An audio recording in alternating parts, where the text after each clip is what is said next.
Oi, pessoal. Como vocês sabem, né? Meu nome é Maísa. Primeiramente, né? Hoje eu gostaria de pedir desculpa a vocês pelo atraso, principalmente na entrega da aula. Tive alguns problemas pessoais que me impossibilitaram, né? De estar entregando essa aula aqui a tempo. Além de que eu tive que assumir, interinamente, né? De emergência, as aulas de sociologia, já que outro professor, né? João, ele é muito atarefado, também universitário, e acabou por não podendo tá dando continuidade, né? A gravação das aulas de sociologia. Então, vai ser o papel que hoje eu vou estar assumindo com vocês. Na aula de hoje, eu não vou estar usando as questões que eu habitualmente trago para vocês. As questões estão com um resumo também muito legal, feito por Moisés, né? Professor de redação, que me ajudou nessa agora. O resumo tá no e-mail de vocês, né?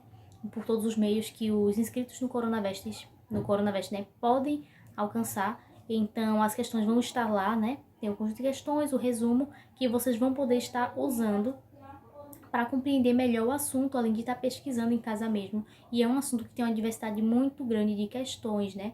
Hoje a gente vai falar sobre sociologia no Brasil, que é um assunto, não é difícil, né?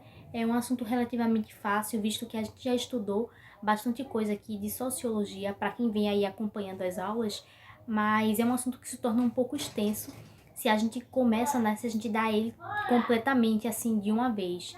Então, aqui a gente vai começar falando um pouquinho sobre isso, né? Como eu disse, não vou trazer as questões, vou tentar deixar a aula um pouco mais resumido possível. Lembrando que é um assunto que cai muito, não só no Enem, como uma diversidade bem grande de vestibulares, né? Todos eles que vocês forem fazer e tiver a matéria de sociologia envolvida, vai ter, além de que é muito importante a gente estar ligado um pouquinho sobre o conceito dos pensadores brasileiros, porque vai ser muito importante, principalmente da redação, para a redação de vocês, né?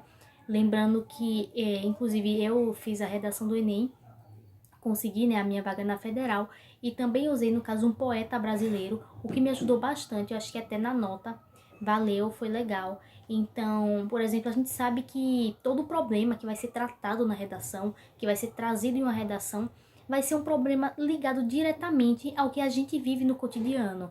Então, por mais que o tema seja mais ou menos falado, vai ser algo que nos afeta.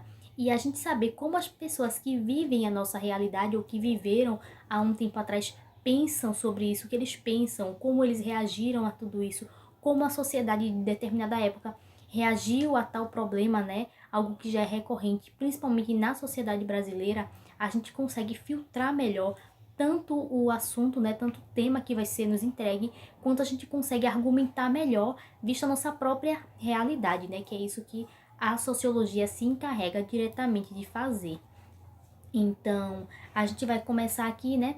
Lembrando que quando a gente estuda lá no iniciozinho da sociologia, a gente vai lembrar que a sociologia ela começa como matéria exata lá com Emile Durkheim, né? No século XIX, após a primeira Revolução Industrial.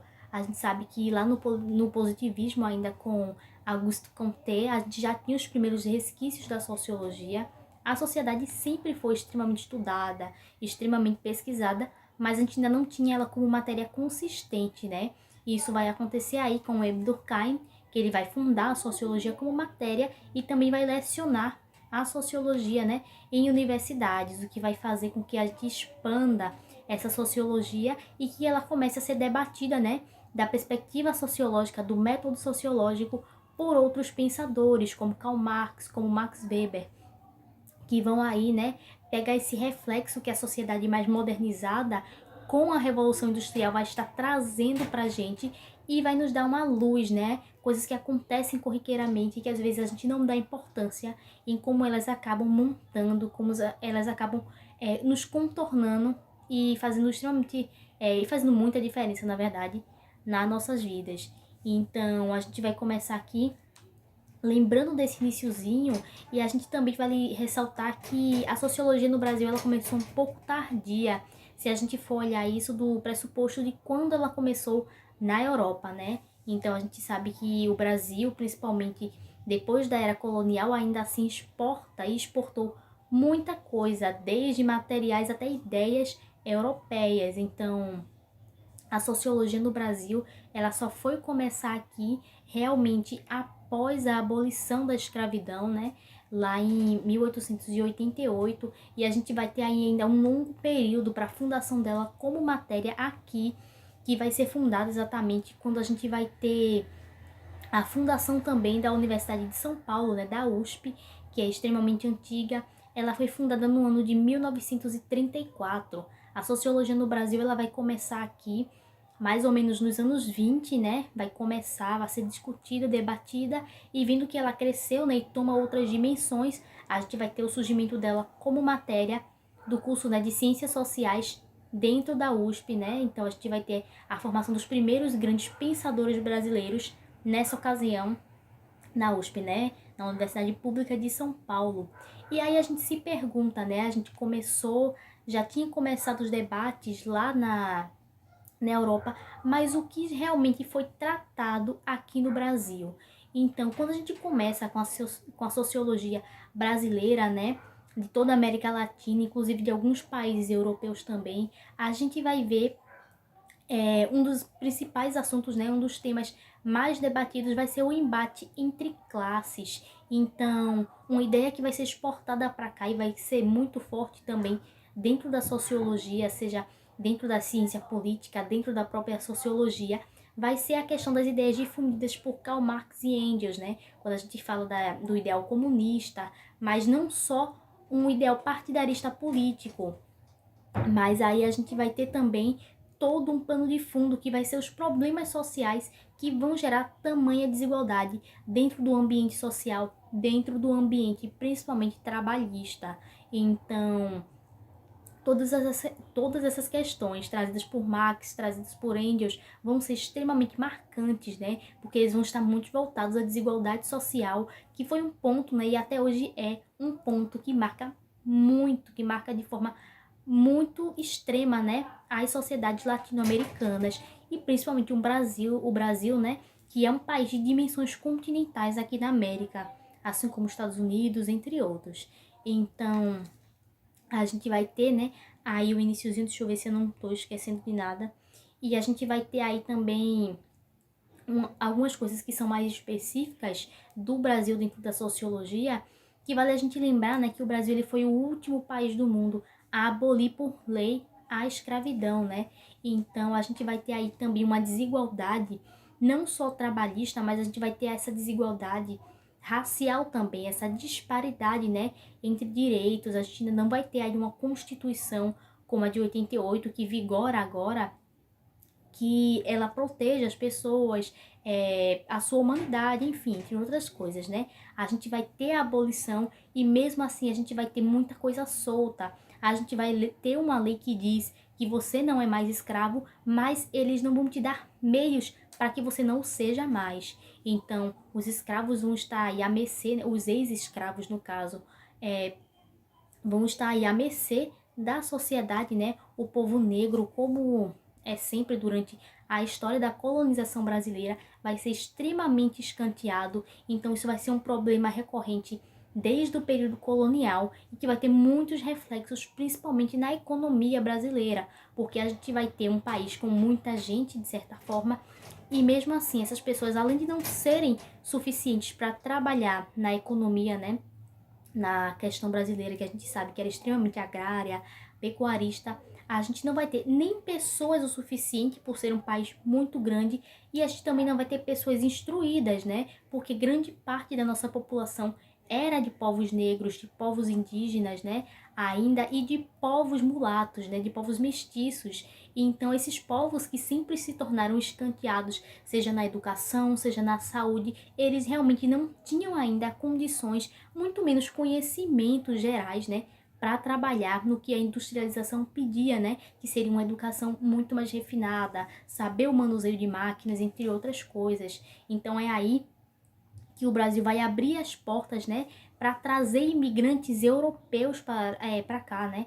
Então, principalmente para o Nordeste, vão vir muitos asiáticos, vão vir muitos italianos, né? Inclusive muitos de nós, inclusive eu, a gente tem descendência italiana, né, em toda essa mistura, e a gente vai estar trazendo essas pessoas que mais tarde vão ser também importantes para a questão das lutas trabalhistas. A gente vai trazer um povo que, querendo ou não, eles têm uma educação rústica, mas era muito mais do que a gente tinha aqui, já que a gente não tinha educação basicamente nenhuma. Até mesmo as pessoas que tinham mais dinheiro, elas ainda assim tinham pouco acesso à educação. Então essas pessoas também foram importantes para que as nossas lutas de classe aqui no Brasil se tornassem mais organizadas, que é quando a gente vai começar com as lutas sindicais, né, por mais direitos trabalhistas, entre outras coisas, né? E esses vão ser assuntos centrais tratados dentro da sociologia brasileira. Aí a gente vai ter aqui, quando a gente fala dessa questão trabalhista que é extremamente marcante, a gente vai falar da jornada de trabalho, que era extremamente excessiva, muito parecida com a própria escravidão. A gente vai ter os baixos salários, que eram salários miseráveis comparado ao trabalho, né? E comparado ao lucro que os senhores de engenho, né? No caso que agora os donos de fábricas tinham aqui no Brasil. A gente também vai ter a questão do setor rural. A gente também vai ter uma grande imigração, né? Das áreas rurais do Brasil. A gente passou aí muito tempo, até mais ou menos os anos 30, os anos 40, exportando muito café para a Europa, para os Estados Unidos, né? Aí quando a gente tem a quebra da Bolsa de Nova York em 1929, né, o grande crash da bolsa, a gente vai ter uma crise que vai se alastrar por todo o mundo, né? Que vai afetar todo mundo, principalmente o Brasil, que era o maior exportador de café do mundo. Então, a gente vai ter aí grandes problemas, também lembrando da parte histórica, que em 1930 a gente estava aí começando a era Vargas, né? Então a gente estava com um novo presidente, a gente estava se dirigindo aí para um novo regime e mesmo assim a gente estava flutuando dentro, né, de uma economia quebrada, de um pensamento muito flutuante, muito distorcido, ninguém realmente sabia o que nos aguardava. Então, a gente vai ter aí essas lutas trabalhistas, já que os trabalhadores foram e ainda são, né, extremamente importantes para esse desenvolvimento, né, e trabalhavam feito burros de carga mesmo, trabalhavam feito escravos. Então, a gente vai ter aí nos anos 60, principalmente, a industrialização geral do Brasil, mas antes disso a gente ainda vai ter os movimentos sociais, né, nos espaços urbanos, que a gente vai ter uma série de coisas, a gente vai ter o movimento feminista que vem chegando no Brasil. A gente sabe que durante muito tempo a maior parte da mão de obra nas fábricas eram de mulheres e crianças. Então a gente tinha muitas mulheres trabalhando num trabalho tão pesado quanto o trabalho dos homens e ganhando muito menos. E a gente tinha aí ainda vigorando algumas leis que vinham ainda da Constituição, né, de 1917, que dizia que uma criança, a partir dos seus 7 anos, já era apta ao trabalho. Então, a gente tinha aí muitos acidentes laborais, né, muitos acidentes no ambiente de trabalho, causado às crianças, elas não tinham direito à educação, né, correta, à saúde, porque elas tinham que trabalhar. Às vezes, as jornadas de trabalho começavam às 4, às 5 da manhã, era algo bem exagerado mesmo. E as mulheres aí, né, como sempre dentro da história, tendo que lutar a todo custo para agarrar direitos mínimos que deveriam ser concedidos, né, a qualquer pessoa. Então a gente vai ter aí esses movimentos que vão ser trazidos dos Estados Unidos, né, da América do Norte, que vão ser trazidos da Europa e que vão se estender, se alastrar, né, e vão influenciar muito no pensamento sociológico que a gente tinha aqui no Brasil, né. E a gente vai ter outra questão também, que aí após a fundação da USP, né, em 34, a gente vai ter outras marcas também muito brasileiras que vão ser estudadas, né? Que quando a gente vai ver, né, os principais sociólogos brasileiros, né, os mestres fundadores da sociologia aqui, eles trataram muito da questão de raça. Então a gente sabe que até hoje, e principalmente hoje em dia, a questão de raça é um debate muito frequente, é um debate extremamente atual, assim como naquela época também era, mas com questões tão degradantes quanto hoje e até mais, né? Então, a gente vai aí trazer muito do pensamento, né, sobre em Casagrande e Senzala, entre outros livros, o pensamento que advém, né, dos conceitos e das marcas que foram deixadas pela sociedade escravocrata, né, pela supremacia branca, pelo império, né, principalmente pelo colonialismo. A gente vai ter uma série de questões que são extremamente frequentes, né, no debate brasileiro, nas discussões históricas. Então a gente vai aí trazer tudo isso, também vai ter o embate religioso, o embate político, que vão ser assuntos tratados dentro da sociologia. Lembrando que, vamos dizer assim, eu faço parte do curso de Ciências Políticas com ênfase em Relações Internacionais da Federal, mas no início, inclusive alguns anos atrás, a ciência política fazia parte da sociologia, Então, como são cursos, como são matérias muito extensas, acabou se dividindo, Aí a gente tem a sociologia que se divide em três, que vai ser entre ciências sociais, antropologia e ciência política, para serem cursos separados, mas mesmo assim a sociologia vai estudar, vai englobar tudo no geral. E a gente vai ver, principalmente desses anos, até os anos 70, essas discussões políticas que afloram muito, principalmente dentro do meio acadêmico da sociologia.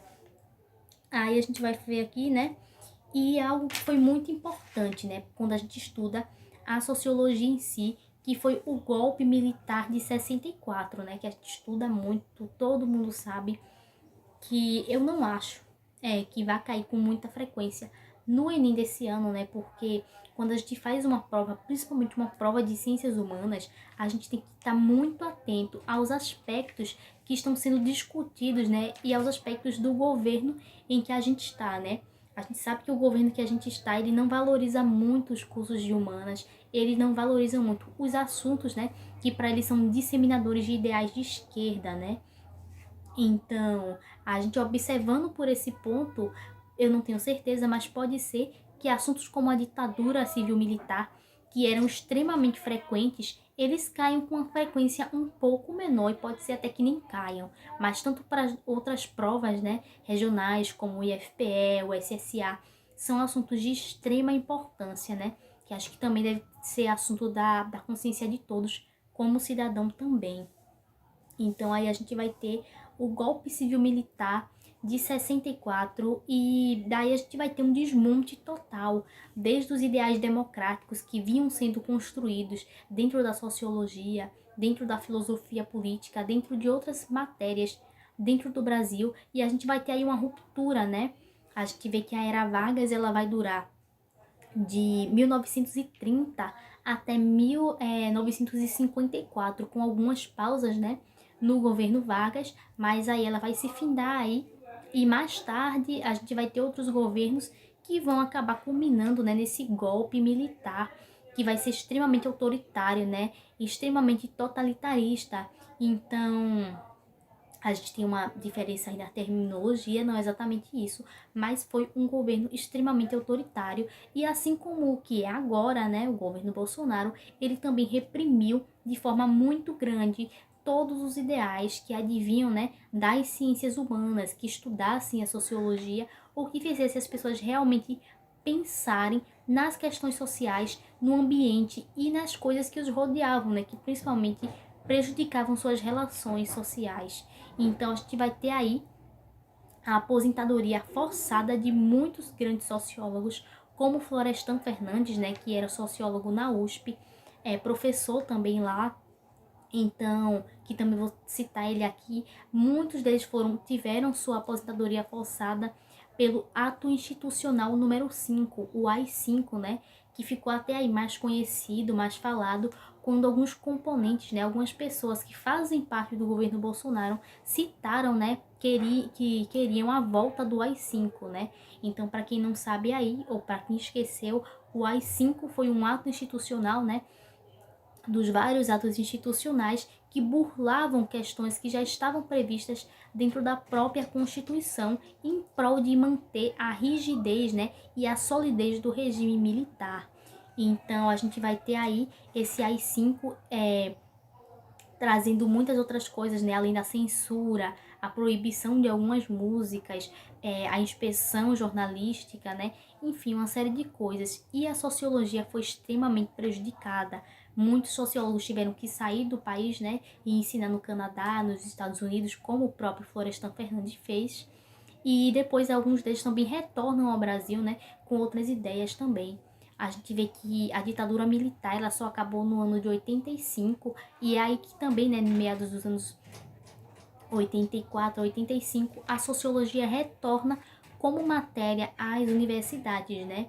A gente tem a retomada disso tudo, mas um detalhe importante de saber que só em 2009 que a sociologia ela passou a ser matéria obrigatória dentro das escolas brasileiras. Antigamente ela era eletiva, né? Você escolhia se queria ou não na sua escola, né, ter a sociologia como matéria.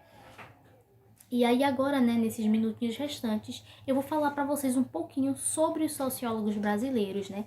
A gente já viu toda essa questão da ideia, né, das ideias que eles traziam, das ideias que permearam o pensamento sociológico, e a gente vai ver aí os grandes nomes, né, da sociologia, os primeiros grandes nomes, né? Hoje em dia a gente tem grandes mulheres, né, grandes pensadoras também dentro do âmbito da sociologia, das filosofias, né? Filosofia política, filosofia humana.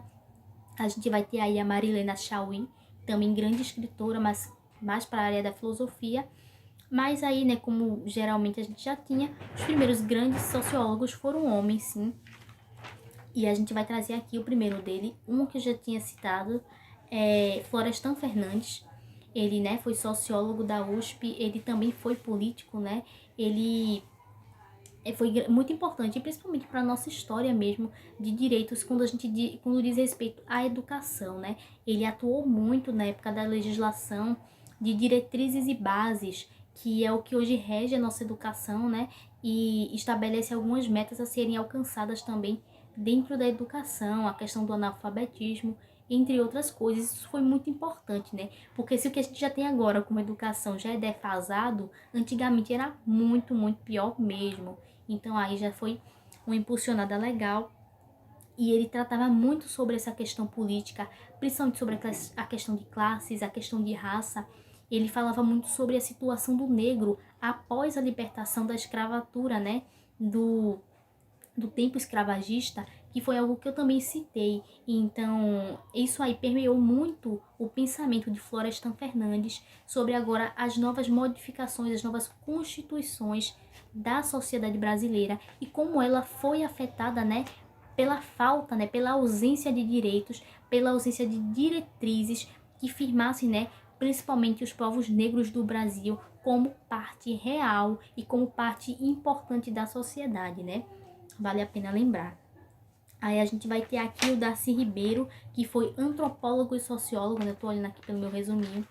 Ele também, né, escreveu um livro chamado O Povo Brasileiro, no qual ele também vai fazer uma análise, né, dessa questão da raça no Brasil, como a miscigenação, né, como toda essa questão, né, de raça, enfim, de cor no Brasil, ele vai influenciar dentro do pensamento sociológico, dentro dos nossos comportamentos, dos nossos hábitos sociais.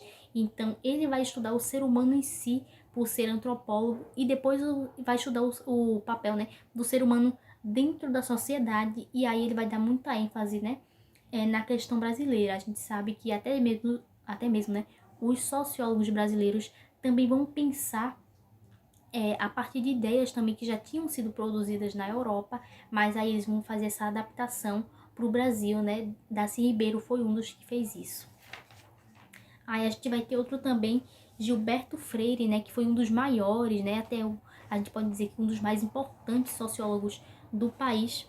Deixa eu ver aqui se tem algum livro que ele escreveu. Eu não lembro exatamente um dos livros que ele escreveu, mas ele trouxe uma questão muito importante, que foi um estudo, né, complexo, mas também bem completo, sobre a questão da colonização portuguesa nos trópicos e como a colonização portuguesa ela vai afetar tanto no parâmetro econômico, social, comercial, até o parâmetro mais ligado ao social mesmo, né? Como eu já tinha citado, à raça, aos comportamentos, aos costumes, nas religiões, enfim, a gente vai ter aí um estudo bem aprofundado desse impacto, né, do nosso principal colonizador, que foi Portugal, né, que foram os portugueses.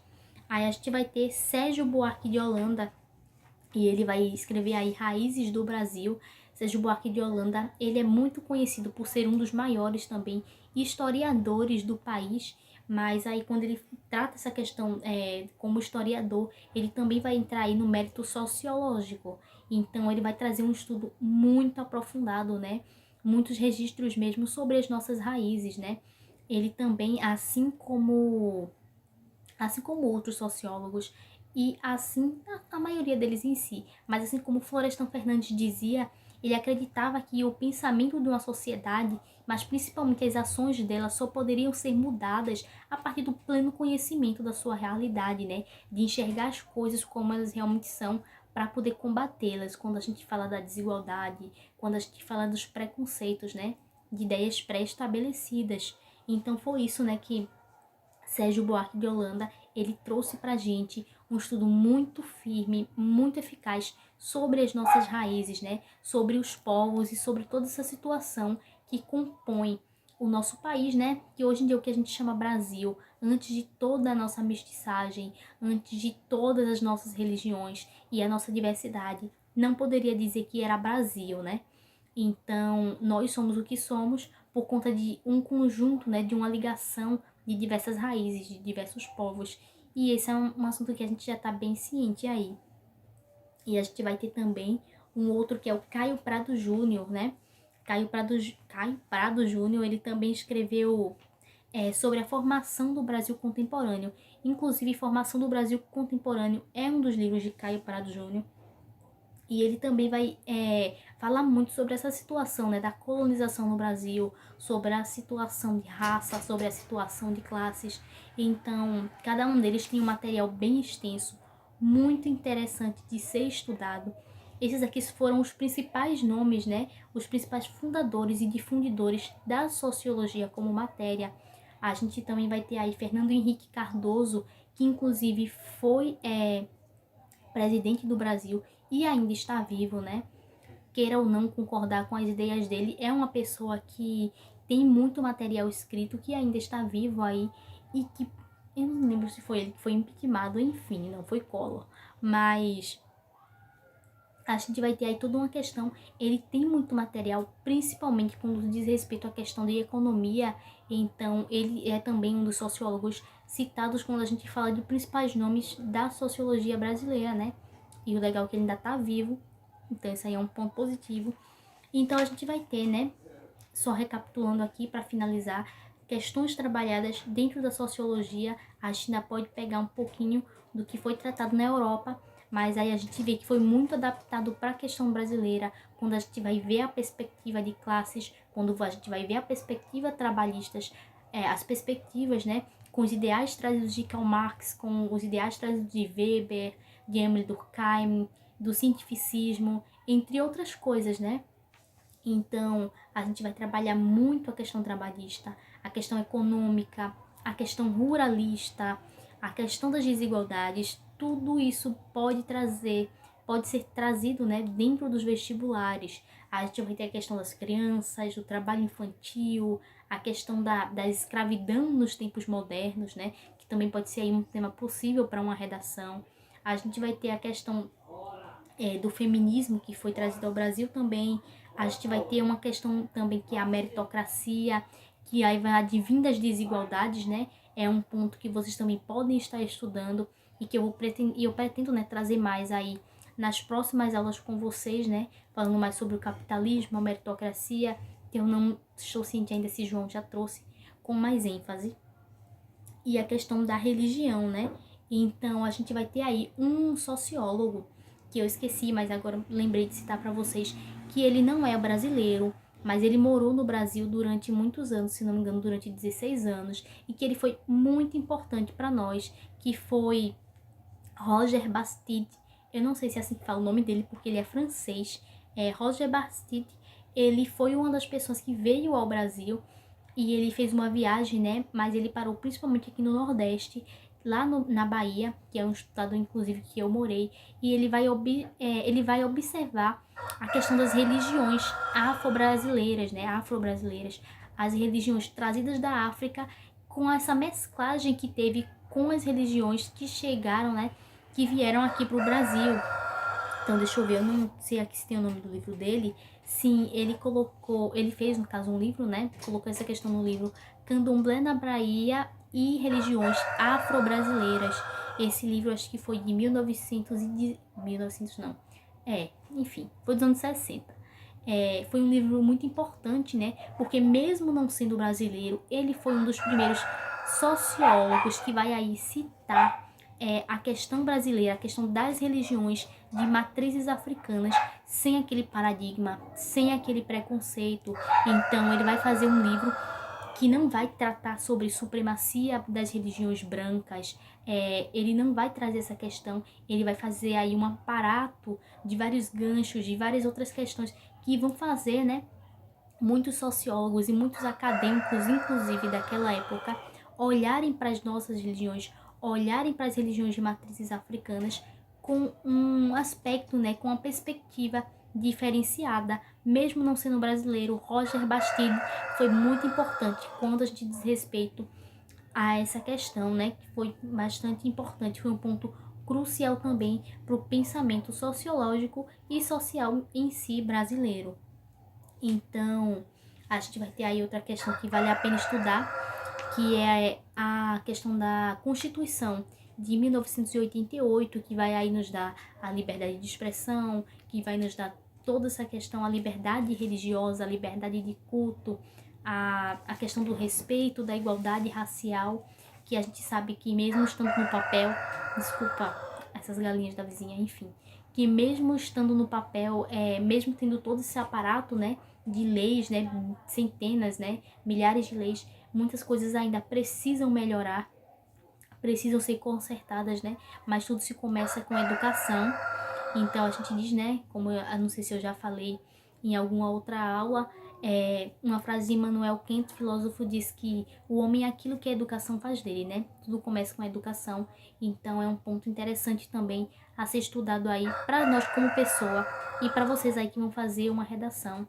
Boa sorte aí nos estudos. É isso aí, espero que tenham gostado.